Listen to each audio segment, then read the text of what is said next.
그날 그는 아무 말도 하지 않았다. 회의실에서 인사 한마디 없이 나와 서류 가방만 조용히 움켜쥐었다. 엘리베이터에 서 있는 동안에도 동료들이 뒤에서 속삭이는 소리가 들렸지만 그는 듣는 척도 하지 않았다. 회사에서의 마지막 날, 이사급 임원으로 30년을 버틴 자리가 그렇게 조용하게 끝났다.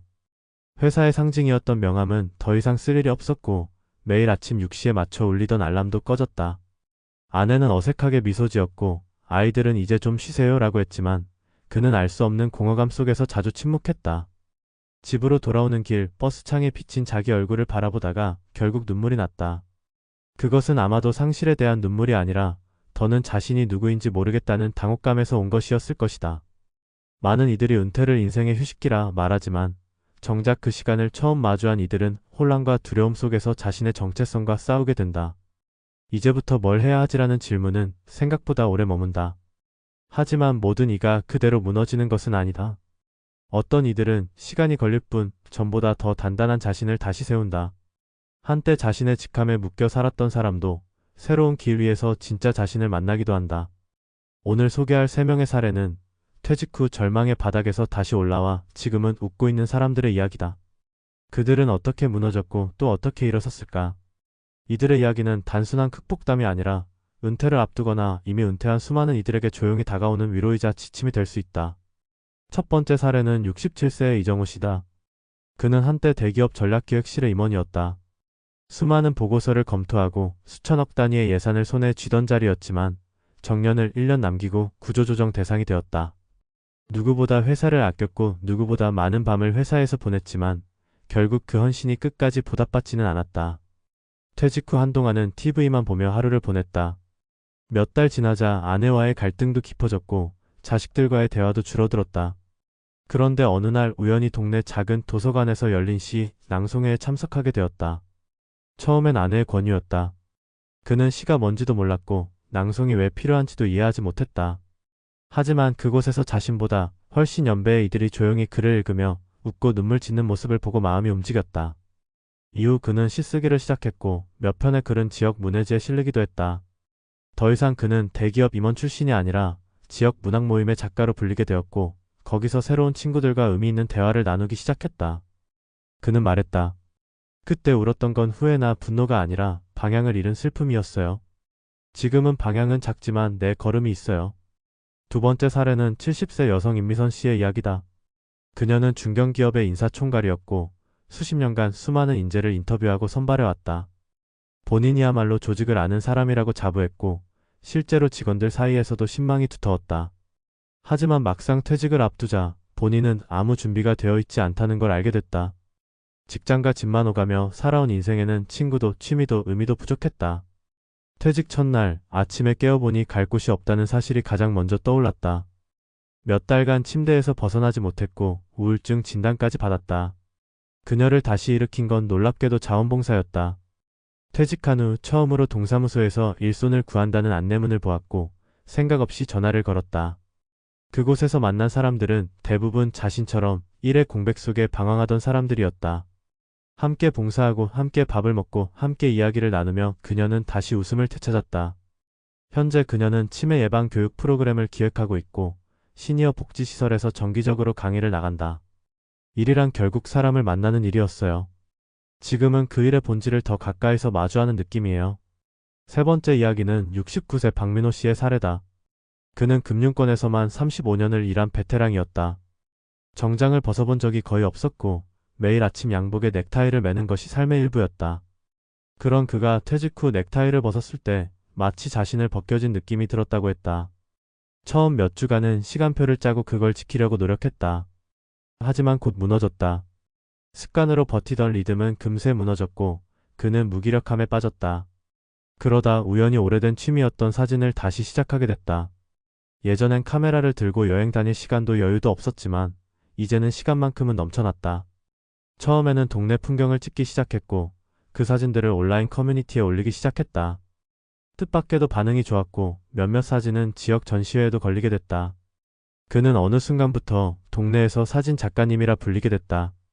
그는 말한다. 내가 울었던 건 이름 없는 존재가 된 기분 때문이었어요. 근데 지금은 누군가 내 사진을 기억해줘요. 그걸로 충분해요.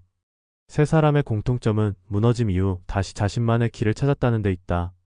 물론 처음엔 모두 막막했고 낯설고 서글펐다. 그러나 그 시간을 받아들이고 새로이 무엇인가를 시작했을 때 그들의 삶은 다시 반전되기 시작했다. 중요한 것은 무엇을 했느냐보다 멈추지 않았다는 사실이다. 우리 사회는 은퇴자를 지나간 사람들처럼 대하지만 정작 은퇴는 또 다른 시작일 수 있다. 직함이 사라진 그 자리에 더 깊고 넓은 인생이 기다릴 수도 있다. 그날 사무실을 나서며 울던 사람도 시간이 흐른 지금은 웃고 있다. 그리고 그 웃음은 젊은 날보다 더 단단하고 깊은 울림을 품고 있다. 은퇴란 어쩌면 우리가 정말 어떤 사람인지 다시 묻는 질문이고 그 답을 천천히 찾아가는 여정일지도 모른다. 은퇴라는 단어는 언제부턴가 종착지라는 의미로 자리 잡았다. 사회적 지위와 역할에서 물러난다는 뜻을 넘어서 존재 그 자체가 희미해지는 과정처럼 여겨진다. 이는 단지 개인의 문제가 아니다. 구조적 퇴장이 일어나는 시점에 우리 사회는 대개 이제 그만 쉬라고 말하지만 그 말은 돌려 말하면 더 이상 당신을 필요로 하지 않는다는 통보일 수도 있다. 그래서 많은 이들이 은퇴 후 첫 번째로 마주하는 감정은 해방이 아니라 상실이다. 그러나 앞서 이야기한 사례들이 보여주듯이 이 상실은 반드시 고립과 침잠으로 끝나야 하는 운명은 아니다. 오히려 은퇴 이후가야말로 본인의 삶을 스스로 기획하고 의미를 발굴할 수 있는 중요한 시기임을 인지하는 것이 필요하다.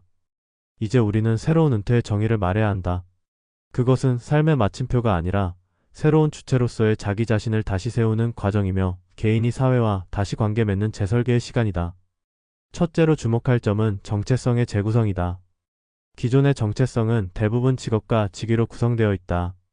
나는 회사원이다. 나는 교사다. 나는 공무원이다와 같은 자기 인식은 직업을 상실하는 순간 붕괴한다. 따라서 은퇴 이후에는 직업 중심의 정체성에서 활동 중심, 관계 중심의 정체성으로 전환할 필요가 있다. 실제로 위의 사례에서 본 것처럼 은퇴 이후에도 자원봉사, 예술활동, 지역 커뮤니티 참여 등을 통해 나라는 존재가 사회 안에서 다시 이름 붙여질 수 있다. 이러한 전환은 단순한 취미생활을 넘어 삶의 의미를 재정의하는 중요한 기점이 된다. 중요한 것은 무엇을 하느냐보다는 누구로 살아가느냐의 문제이며 그 질문에 정직하게 답하는 과정에서 은퇴자는 다시 살아있는 주체로 자리매김하게 된다. 둘째로 경제적 독립의 재설계도 반드시 필요하다.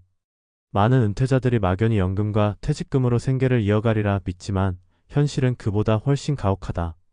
국민연금은 생활비의 절반에도 못 미치는 경우가 많고 퇴직금 역시 몇 년 사이에 바닥이 나기도 한다. 따라서 은퇴자는 단지 버티는 재정이 아니라 움직이는 재정을 설계해야 한다. 이는 꼭 고위험 투자를 의미하는 것이 아니다. 소액의 공모주 투자, 지역활동과 연계된 소득활동, 전직 경험을 활용한 강의나 컨설팅, 재능기 부영, 유료활동 등 작지만 꾸준한 현금 흐름이 있는 구조를 갖추는 것이 중요하다. 이때 유의해야 할 것은 돈이 되는 활동이 아니라 내가 감당할 수 있는 활동이어야 한다는 점이다. 은퇴자는 이미 젊은 노동자와는 다른 체력과 리듬을 갖고 있기에 수입의 크기보다 지속 가능성과 정서적 만족감이 더욱 중요하다. 돈은 생존의 수단이지만 그 수단을 추구하는 방식이 삶을 해치게 되어선 안 된다. 셋째로 가장 중요한 변화는 관계의 재구축이다. 직장이라는 공간은 단지 업무를 수행하는 곳이 아니라 사회적 관계를 맺는 거대한 장이었다. 퇴직과 동시에 대부분의 관계는 자연스럽게 단절되고 남는 것은 가족과의 관계뿐인데 그마저도 오랜 직장 생활로 소원해진 경우가 많다. 이로 인해 은퇴자는 갑작스럽게 관계의 공백과 침묵 속으로 밀려난다. 고립은 생각보다 빠르고 조용하게 다가온다. 따라서 은퇴 이후 가장 먼저 해야 할 일 중 하나는 새로운 사회적 관계망을 만드는 것이다. 그것은 취미 모임일 수도 있고 지역 독서 모임, 자원봉사 단체, 작은 동호회일 수도 있다. 관계의 폭은 넓지 않아도 좋다. 중요한 것은 내 이야기를 들어줄 사람, 그리고 내가 기다려지는 자리가 하나쯤은 존재한다는 감각이다.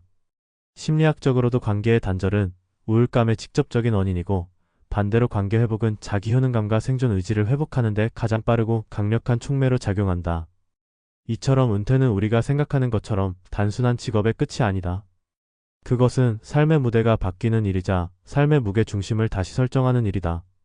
이때 우리는 단지 사는 법이 아니라 사는 이유를 새롭게 만들어야 한다. 앞선 사례들에서 공통적으로 발견되는 지점은 이들이 스스로 삶의 방향을 다시 조정했다는 점이다.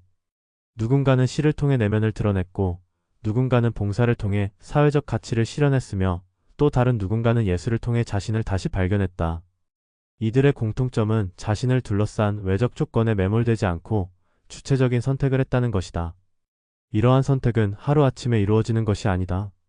그 시작은 어쩌면 나는 누구인가라는 질문을 견디는 데서부터 시작된다. 마지막으로 우리가 이 주제를 사회적으로도 더 깊이 고민해야 하는 이유는 단순히 개인의 행복을 위해서만은 아니다. 우리 사회는 빠르게 고령화되고 있고 이미 은퇴 인구는 전체 인구의 중요한 비중을 차지한다. 하지만 여전히 이들을 위한 정책은 취약하고 인식은 뒤처져 있으며 문화적 준비도 부족하다.